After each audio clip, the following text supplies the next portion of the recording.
কি হয়েছে মানে চুরি হয়েছে এটা আমাকে ফোন করার সাথে সাথে আমি এখানে আসলাম ঘটনাস্থলে।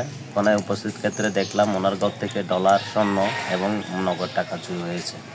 এইটার বিষয়ে আমি পটিয়া থানাকে ইনফর্ম করে জানানো হয়েছে।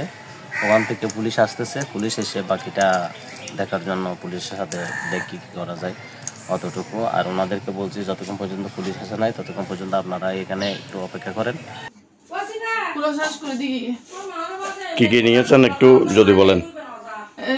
স্বর্ণ লগিয়ে 3 ভরি আনতাস, ডলার লগিয়ে প্রায় ক্যাঙ্গুরি হিসাব করছিলাম, ডলার লগিয়ে 2 লাখ টাকার মতো ডলার আসিল, আমেরিকান ডলার।